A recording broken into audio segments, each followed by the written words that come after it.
Hello, everybody. My goodness, there were some tough technical difficulties, but we're here and we made it, and that is the best thing ever.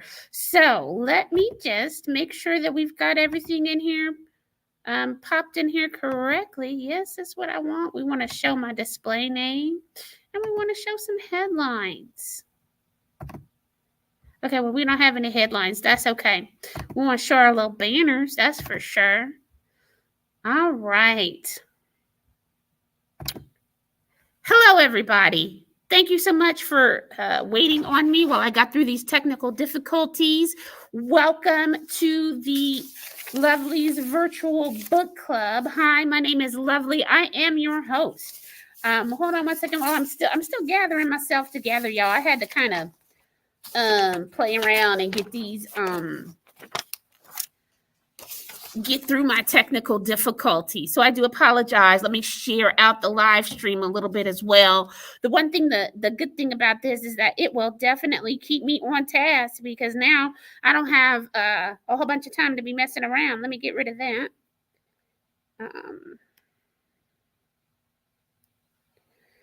And let's see. I am going to come on here and ask the Book of Face to share this out with me. Y'all could tell I don't use my phone that often, huh? Because I'm like, I don't even know where to go on here. I don't use this phone. I don't do a lot of social media, not as much as folks would think. Okay, let's see. Considering where are we going? We are sharing. We're gonna go here. We're gonna go here. Then I'm just going to see what I look like live. It's just me up here talking to myself, y'all. And it says magic has 0 borders on here. It's supposed to be no, but that's okay, friend. That is okay. We're fixing to share this out. Hey, everybody. Come and join the discussion about the book Magic Has No Borders. Period. It's sure to be a lot of fun. Okay. So I am shared, that is shared out now. Perfect. Okay. Whew. That was, I would say that was an ordeal, but really wasn't that big of a deal. It's just some technical difficulties. So as I was saying, hello, everybody. Welcome to the live stream that has finally made it. It was working really hard not to, but we said no and persisted. Welcome to the replay viewers. Hi, my name is Lovely, and I am the host of Lovely's Virtual Book Club. Today, we're going to be discussing the book Magic Has No Borders, which was edited by Sona, Charaipotra. I'm so sorry, cousin. I messed your last name up, and I was trying to practice. Charaipotra. I am so sorry. I know I butchered that up. It's edited by her and Samira Ahmed. I'm a little flustered because of the technical difficulties, but I'm going to work on your name, Sona, because I know that's super important, and I don't mean to mess it up. I apologize for butchering your name. Okay, so before we jump into this discussion, I'm going to quickly explain how a virtual book club works, specifically this one. So we never actually meet in person. You can even get your books online, because we always have an audio book version or an ebook version of the book that we're reading. And of course, we always have the print version that is available to us as well.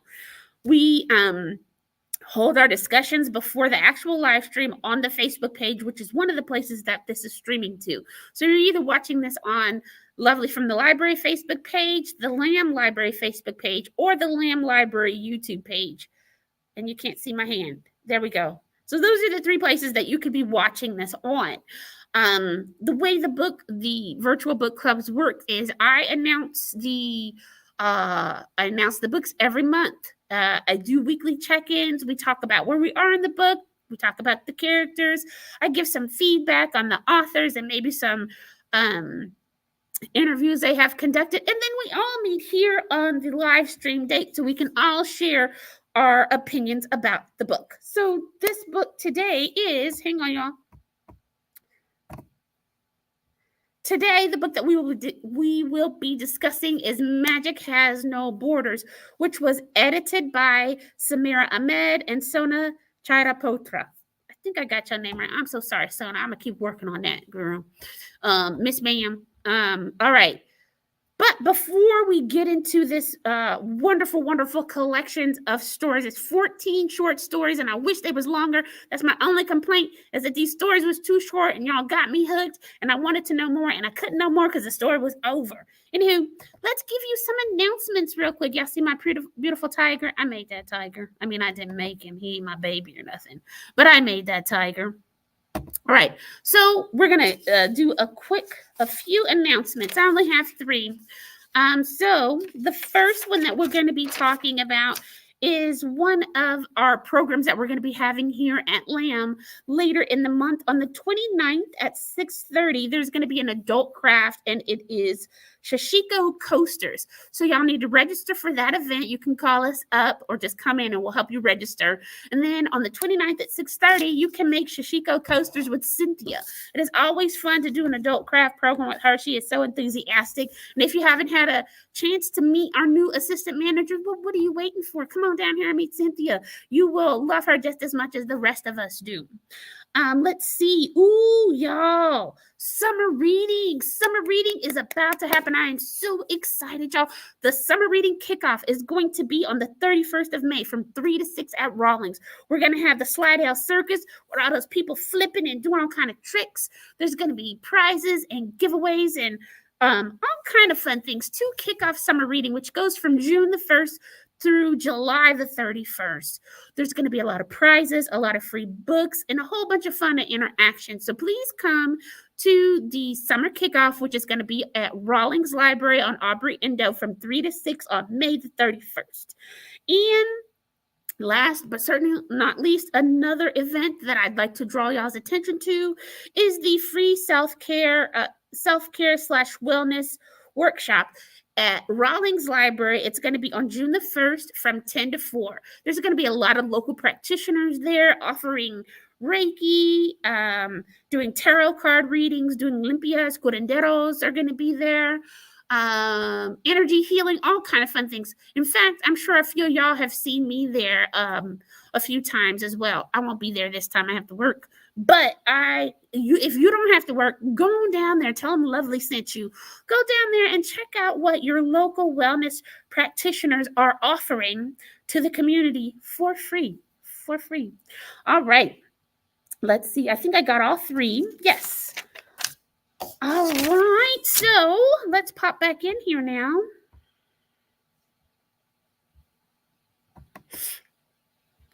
And now that we have our announcements, hang on, I want to make this a little bit bigger.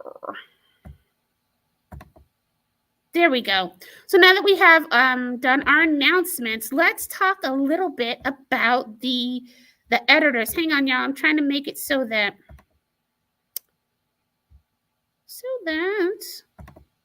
we'll just do that.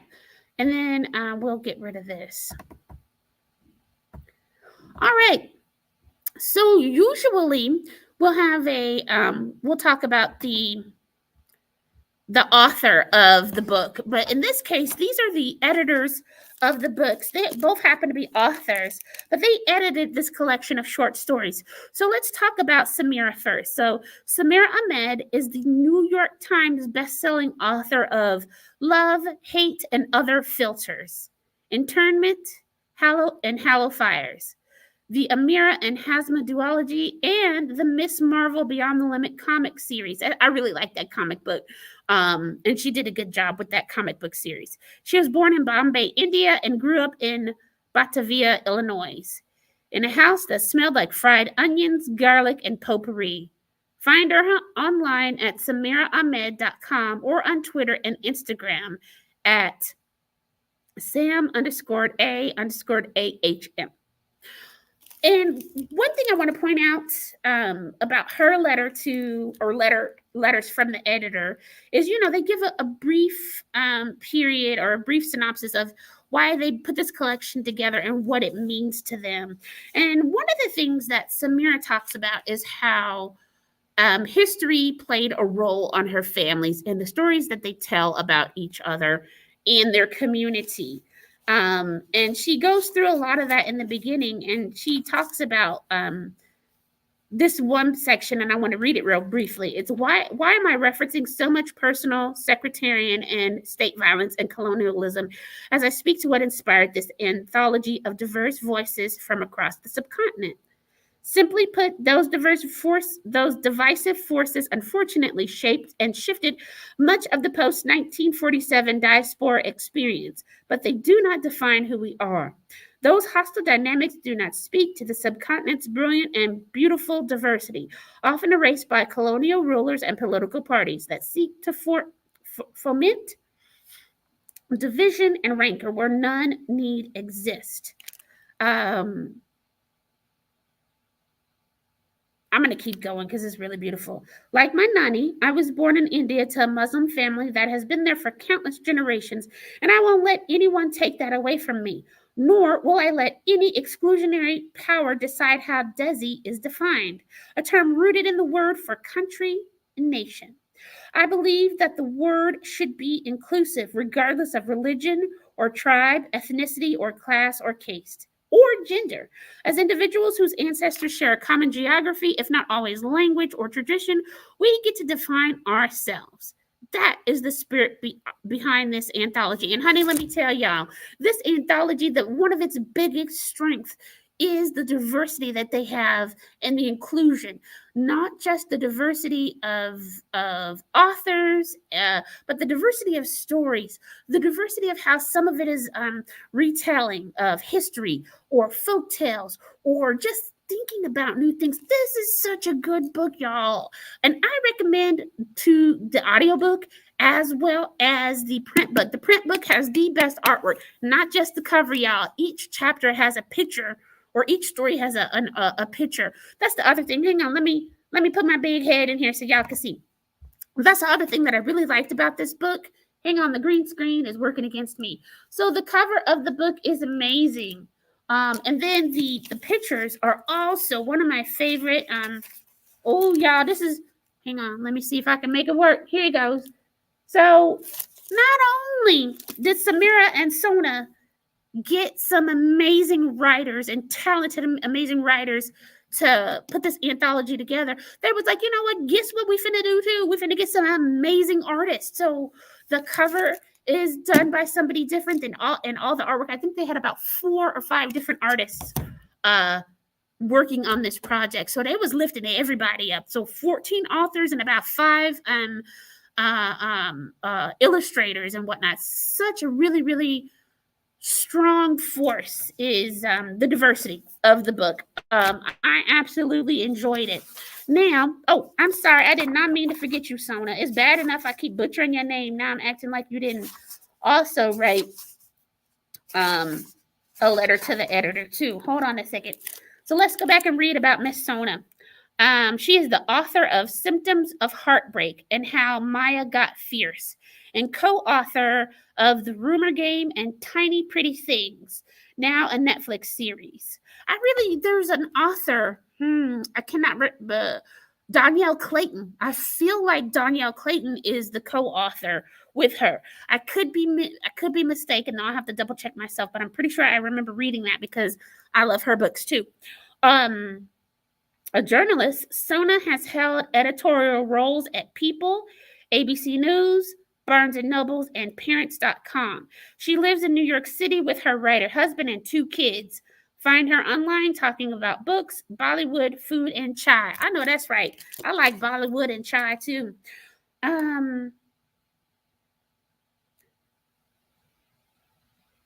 Now, I'm just going to read my favorite part of her letter to the editor, too. Just real quickly. Since this is not my own book, I have to come in here. I didn't get to mark it up. I got all these little tabs in here. So one thing that she was talking about is I rarely found myself or anyone who looked like me in the pages of my favorite books. And she was reading everything, y'all. She was reading Anne of Green Gables and all kind of classic literature, but she did not find herself in those literatures. And it was not until I was much older in college, actually, that I even realized I was missing from the stories I love so dearly. But once I noticed it, I couldn't unsee it. Brown kids like me, the ones who wore sneakers with their shavarkamis and felt just as awkward at the 8th grade dance as they did at the Guarda on Sundays were nowhere to be found on the page or screen. And we certainly weren't out there saving the world like Miss Marvel, who's from Jersey like me. Like the new Miss Marvel is Indian. That's a huge, huge deal. I know some people might not get that because you're used to seeing yourself reflected in screen and print and TV. But for people who aren't, that was amazing. I thought Miss Marvel was amazing. It's one of my favorite Disney comic book characters, but also the series too, because it just introduced so much culture that I don't know a ton about. I just mainly know about the food because I'm always trying to get me a snack. And I know a little bit about some of the different religions. And mainly it's because as it relates to Buddhism, but we're going to get to this in a minute because we talk about that here. Anyway, Sona, that part from Sona's letter from the editor really resonated with me because as an avid reader, I read all kind of things and I still do, but I too did not see myself reflected in a lot of those stories. And also for me, it wasn't until I got to college that I realized, hey, wait a dang minute, what is going on? So I had to really revamp a lot of the way I read and who I sought out to read to rectify that because it was very unsettling. And once, like she said, once you see it, you can't unsee it. You can't unring a bell once it's wrong. So anywho, let me pop them back up here.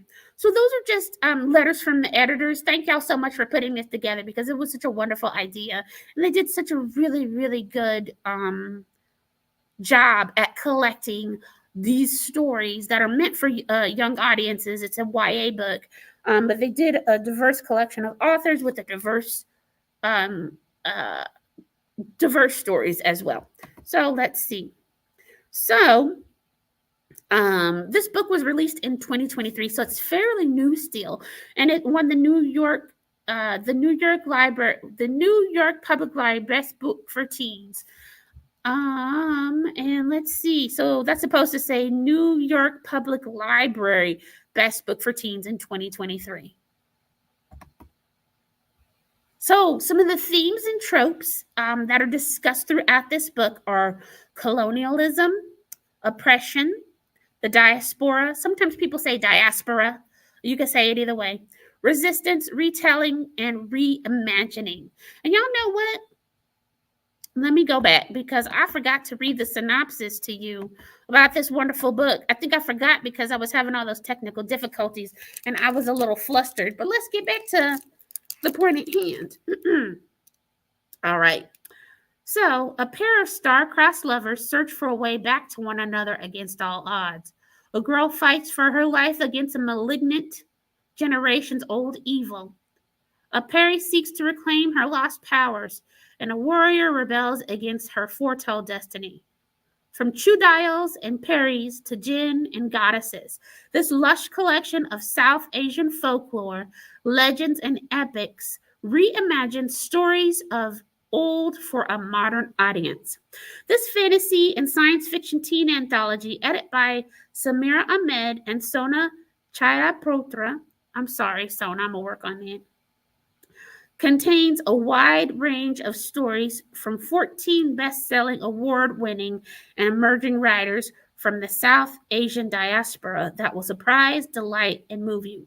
So read on, for after all, magic has no borders. So, let's go back to the themes and tropes. So one of my favorite stories in here was, well, there was a couple. One of them reminded me, hang on, let me get my big head back up in here. One of them reminded me of a Doctor Who episode, and that one was Infinite Drift. Oh, that was so good. So this story, Infinite Drift, starts off, I'm just going to bop around with a couple of my favorite stories, y'all, because really we got like 15 minutes because of the technical difficulties, but that's okay. So Infinite Drift starts off, the main character's name is Amira, and she talks about how she is part of like this, I'm going to call them time cops, and they have to go through time and kind of repair it where the time drift has been damaged. They have these special suits that when they go down to repair a time rip, they have special suits that the local people can, so that the local people cannot see them. And it's important because, kind of like in Star Trek, where they have the prime directive, you're not supposed to be interacting with the local people. You're not supposed to disrupt the time period, or disrupt the time stream, because if you do, it can mess a whole bunch of things up.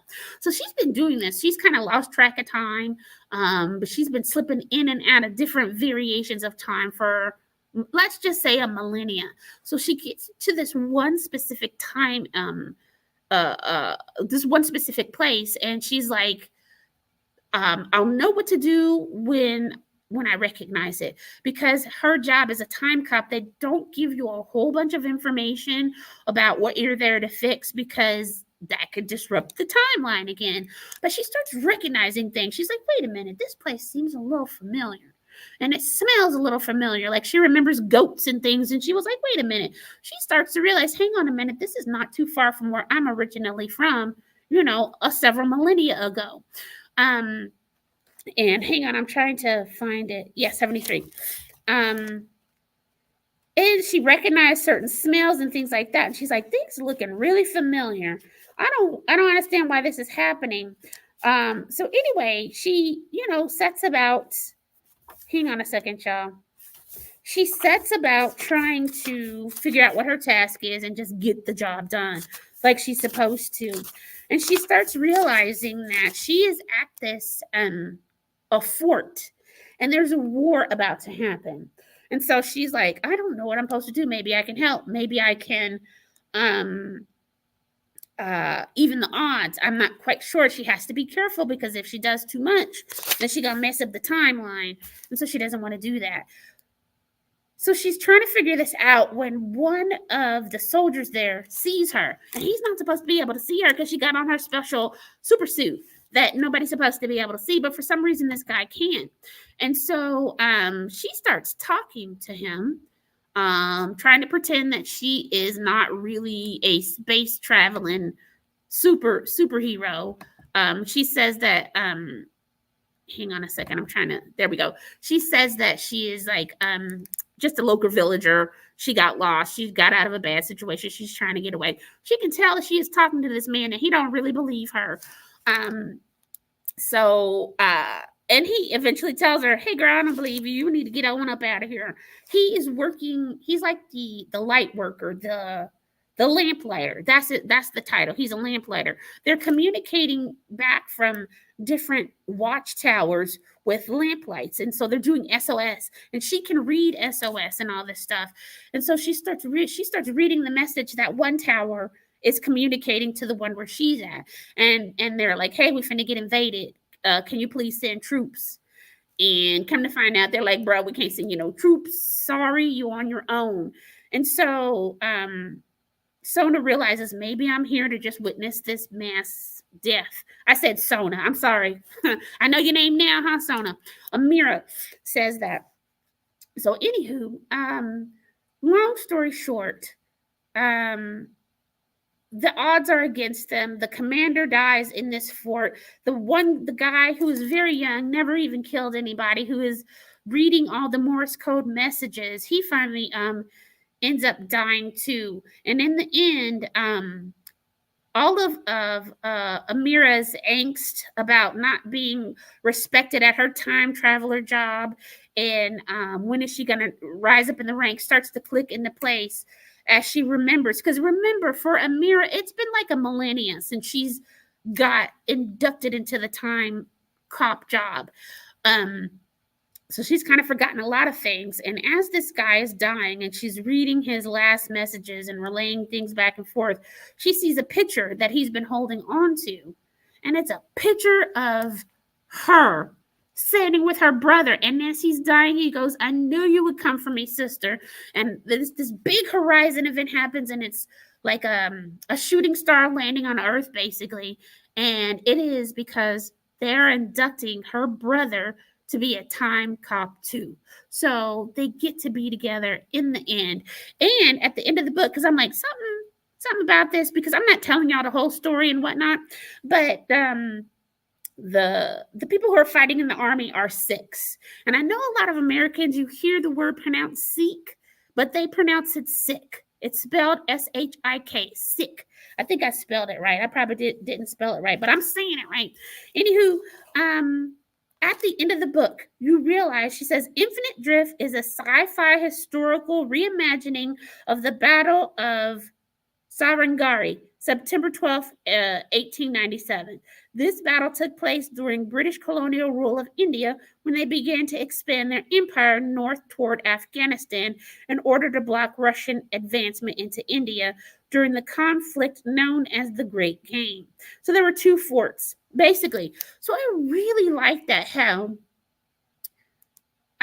you're thinking, she just happens to be in India, but maybe it's India, several years into to our future or the past or whatever. But you don't realize how closely connected she is to this actual story until the end, when her brother has died from his bravery. And then they talk about how the British people put the Sikh folk at these two forts, kind of sacrifices. Well, it wasn't no kind of. They knew how hard that the Sikh people would fight and how loyal they were and how dedicated they were. So they put them there because they needed somebody to be a buffer, basically, and all them people ended up dying. So this was just her reinterpretation of that historical event.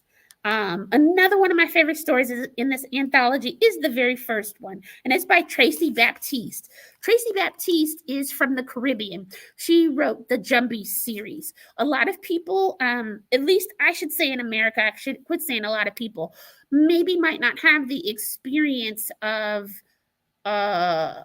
people from the Caribbean having Indian ancestry or having Asian ancestry. Happy AAPI month, y'all. Forgot to lead off with that. That's why we're reading this book, because it's AAPI month. And I wanted to take the opportunity to introduce you to several authors who are Asian American and Pacific Islanders or Pacific Islanders. And this was a great way to do it all in one fell swoop.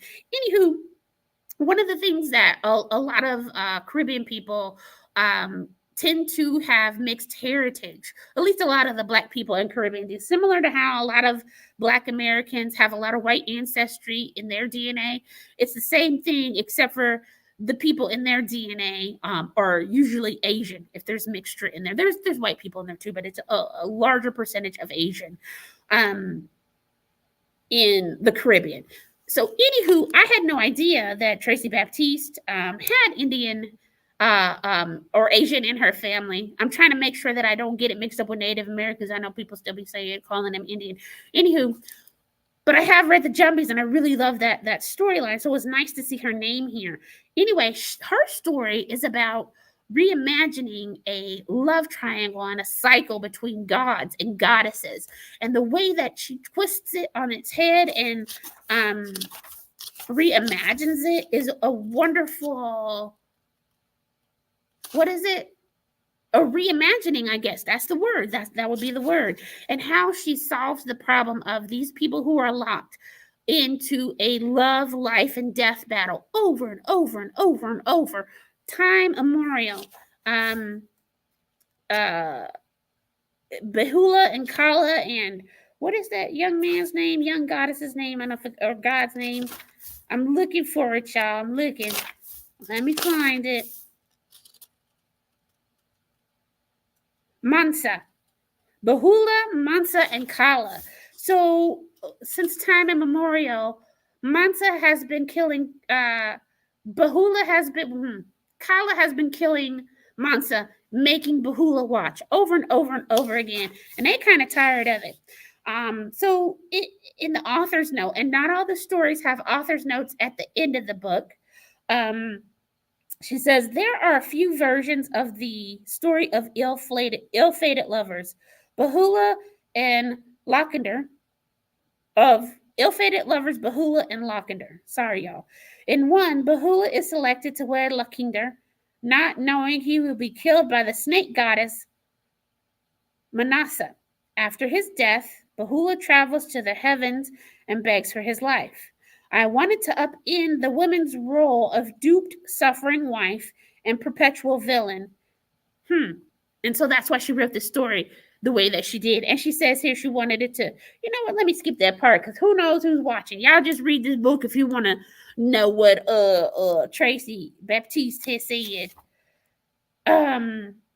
But I really like that story quite a bit. One of my favorite stories in here is Dismantle the Sun by Sangu Mandana.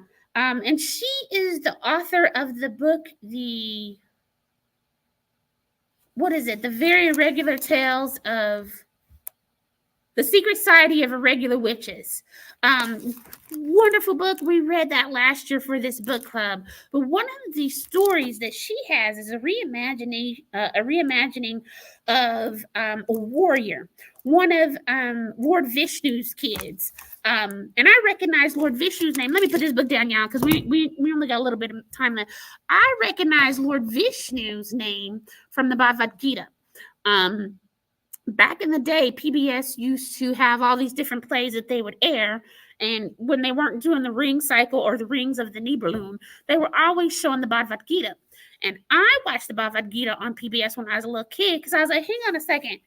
That's Krishna. I recognize Krishna because I grew up in a Buddhist family and I knew who Hare Krishnas were because sometimes we would cross paths when we were all out proselytizing, trying to convert people to our different religions. So I recognized the name Krishna from the Hare Krishnas, which made me want to watch the show on PBS. And then when all these people started showing up and they was blue, and here come Arjuna, Krishna's chariot driver. Oh man, it's a really good epic story. But in that particular story, Sangu takes one of Lord Vishnu's children whose sole purpose was to be his vengeance in his hand. Where he couldn't go and speak and act, the child was supposed to go there and just be a warrior. And one of my favorite parts, I marked it in here, is because after about 10 years of her going around and killing people for her daddy, he starts to say, hey, I formed you when I was really mad and I was upset and I was angry. And I just think that you could be more than my right hand. I think you could just be more than a hand of vengeance. Because for people who don't know, Krishna is known as the destroyer and the devourer of worlds. That's one of his many names. Matter of fact, in the Bhagavad Gita, he was showing somebody, I want to say it was Arjuna he was showing. I can't remember, but somebody was like, they weren't necessarily doubting Vishnu, but he was like, baby, you don't know who I am? I'm Lord Vishnu, the destroyer, the devourer of worlds. And then he did some magic and he showed them all 9 of his arms and his blue skin. And they was like, oh man, you are magic. You are saying him. But he starts saying, hang on a second, babes. Maybe you can be a better version of yourself. And let me find it where she is learning that her justice, the way that her father had made her, because he made her from ashes and dust after this event, and her type of justice, what did they say? It said it showed up too late and left too early. Hold on a second. Her name is Vera, by the way, Vira. And Vera was made from ashes and pain and bitterness. She even looks like her mom, who Lord Vishnu really loved quite a bit. Where is it? I'm trying to find the spot because it was just very poetic how she was talking about how she had to realize that she was more than just a warrior and she had more to contribute, and that her existence in the way she was limited, and if she continued in that way, she would continue to be limited. And she just keeps telling them, but bruh, that's the way my dad made me. I'm a warrior. I'm supposed to do this. I don't know why y'all keep trying to make me feel some kind of way because I'm doing what I'm supposed to do. And then she totally realizes, but there's more. There's more for you. Her dad tells her who's a god, and then her human maidservant tells her the same thing, who happened to be a victim or a recipient of some of the justice that Vera was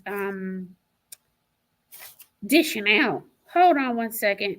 Changing the world is not possible. That's not time. Hold on a second, y'all. We're almost done.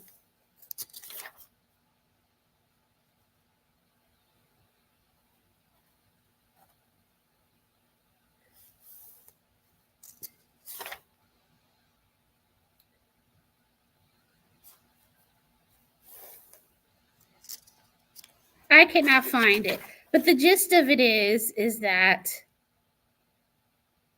she is learning that when she delivers justice, there are people who are left behind who are suffering in ways that she did not intend them to, because her justice comes too late or leaves too early, since she always has to come after something bad has happened to somebody. So that's the justice coming too late. And then when she delivers her blow or kills whoever she was told to kill, because her dad's basically like her boss, and he's like, here, you, and she's her dad's hitman, so she has to go where he can't go. And the whole point is the way that they were currently doing things, the way that she was born being a warrior into this world, means that her justice always comes too late for somebody.